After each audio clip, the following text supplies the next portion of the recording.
আসসালামু আলাইকুম, welcome back to my another blog. তো আজকের ব্লগটা একটু লং হবে, আশা করি শেষ পর্যন্ত সবাই দেখবেন। তো এখানে দেখেন আমার ননদ ব্যাগগুলা গুজাচ্ছে, কারণ এখানে অনেকগুলো ব্যাগ ছিল, আমরা কমিয়ে বড় বড় কিছু ব্যাগের মধ্যে নিয়ে নিলাম, ছোট ব্যাগগুলো রেখে দিছি।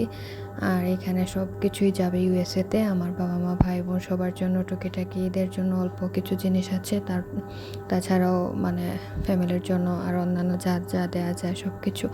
তো এতদিন পর শেষ করলাম এতদিনের শপিং, এখন আজকে দিয়ে দেব। তার মধ্যে আজকেও কিন্তু কিছু শপিং বাকি। আমি আর আমার ননদ মিলে আমরা বেরিয়ে পড়লাম এগুলা নিয়ে। আমার যেহেতু অপারেশন হয়েছে সেজন্য আমি তেমন বেশি নিতে পারি না, তারপরও কিছু করার নেই। এখানে যে 10 কেজি প্লাস বোঝা যাচ্ছে কিনা আমি জানি না, বাট আমরা দুইজন মিলে নিয়ে যাচ্ছিলাম, আর কিছু করার ছিল না। এর মধ্যে ছিল আমার ভাইয়ের জন্য প্যান্ট কিনবো, এটা বাকি ছিল পাঞ্জাবি, এছাড়া আর কিছু টুকিটাকি জিনিস ছিল, এগুলা সারলাম। আর বাসার নিচে কিছু না পাওয়ার কারণটা হচ্ছে আমরা যে সিএনজি দিয়ে যাই উনি অন্য একটা জায়গায় চলে গেছেন, এই জন্য পাই নাই, অন্য কাউকেও খুঁজে পাওয়া যায় নাই, উনি অনেক চেষ্টা করেছেন। তো এই তো আমি এরপর এইগুলো টুকিটাকি কাজ শেষ করে আবার চলে এলাম এসে পরিবহনে। এখানেও ছিল কিছু কাপড়। আমার কথা কেউ বিরক্ত হবে না, কারণ আমি অসুস্থ থাকার জন্য একটু কথা বললেই ক্লান্ত হয়ে যাই। আমার ননদকে এখানে বসিয়ে রেখে আমি গিয়ে পার্সেলটা রিসিভ করি, এবং দেখতেই পাচ্ছেন রিক্সার মধ্যে আমরা কোনোভাবে দুইজন বসে আছি। আমার পাও ফুলে গেছে, আর অপারেশনের সেলাইটাও কিন্তু ফুলে যায় একটু হাঁটাহাঁটি করলে, বা আমি এখন যে কোনো কিছু করলেই অনেক বেশি আমার কষ্ট হয়ে যায়, আমার সেলাইটা ফুলে যায়, তাছাড়াও ব্যথা তো আছেই। এখন আমরা এখানে ফেডেক্সে চলে আসছি, এইগুলো ছেড়ে দেবো আজকে। আমি যেগুলো বাকি ছিল ওইগুলোও কিনে নিয়েছি এবং চলে আসলাম এইখানে। কিন্তু একটা জিনিস হচ্ছে কি, বর্তমানে এত বেশি রেট বেড়েছে। বর্তমানে আমি যখন এগুলো ছাড়ার জন্য যাই, এর আগে আমি বুধবারের দিকে আমি কল দিয়ে কনফার্ম হই, কারণ এখানে যেই ভাইয়ার ফেডেক্সের অফিসে, উনি হচ্ছেন আমার ভাইয়ার ফ্রেন্ড। তো ভাইয়া আমাকে জানান 1650 ছিল ভাবি, এখন 1750। কিন্তু যখন যাই তখনই শুনলাম যে 1850। উনি যাওয়ার সাথে সাথেই বললেন যে একটা দুঃখের সংবাদ আছে, কারণ এরপর দেখা যাবে রবিবার থেকে 200-250 আরও বেড়ে যাচ্ছে। তো যাই হোক, পাঠানো তো লাগবেই, সেই জন্য আর কিছু করার ছিল না। আমিও বললাম অসুবিধা নেই, পাঠিয়ে দেন, কারণ এগুলো তো পাঠাতে হবে। তো এখানে ছিল আমি আরও জিনিস কেনার পর টোটাল হয়ে যায় 13 কেজি, আর 13 কেজি জিনিসে 24,000 মতো, মানে 23,700 টাকা আমার খরচ হয়েছে।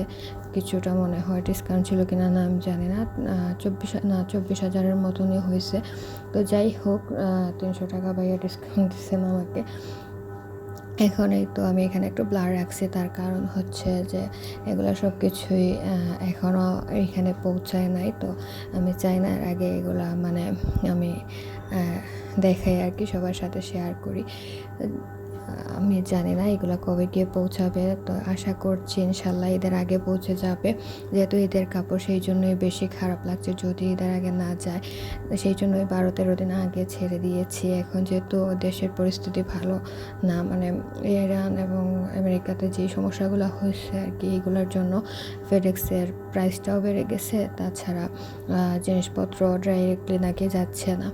তো যাই হোক, দোয়া করবেন সবাই যাতে আমার ফ্যামিলির কাছে সব কিছু এদের আগেই পৌঁছে যায়। ঈদের কাপড় ছাড়াও অন্যান্য কাপড়ও আছে, এদের জন্য কিছু দিয়ে দিয়েছি, যদি কাজে লাগে ইনশাল্লাহ আশা করি চলে যাবে। তো যাই হোক, সবাই আমার এবং আমার পরিবারের জন্য দোয়া করবেন। আমি এখানে ওজন দেখছিলাম এবং ওনারা এগুলো পিস হিসাব করছিলেন, কত পিস আছে না আছে, এগুলো হিসেব করে তারপর দিতে হয়, সেই জন্যই আর কি। তো ফার্স্টে এত বড় একটা বক্সের মধ্যে এটা আসলে ওনারা প্যাক করেন, কিন্তু পরবর্তীতে আরও অল্প ছোট একটা আরেকটু ছোট ইয়েতে আবার দেখলাম যে বক্সে নিয়েছেন। এর আগেও আরও যেগুলাতে দিয়েছি ওইগুলাতেই দিতেন, কিন্তু এবার দেখলাম যে একটু বড়টাতে নিয়ে তারপর আবার ছোটো বক্সে নিয়েছেন।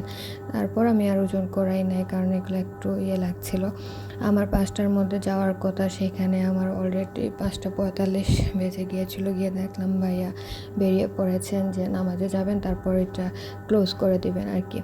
যাই হোক সময় মতো গিয়ে পৌঁছে যাই এবং সব কিছু ঠিকঠাক মতন আমি এগুলা দিতে পেরেছি, এটি আলহামদুলিল্লাহ, এবং আশা করি ইনশাল্লাহ এগুলো তাড়াতাড়ি পৌঁছে যাবে। আমি সব কিছু মেমোরির জন্য জাস্ট রেখেছি, আশা করি কেউ খারাপ বা নেগেটিভ মাইন্ডে নেবেন না। যদি কারো ভালো না লাগে অবশ্যই ইগনোর করবেন। আজ এই পর্যন্ত। আমার এবং আমার পরিবারের জন্য দোয়া করবেন। আল্লাহ সবার মনের ন্যাক আশা পূরণ করুন। রমজান মাস সবার ভালো কাটুক সুস্থভাবে। আল্লাহ হাফিজ। আসসালামু আলাইকুম।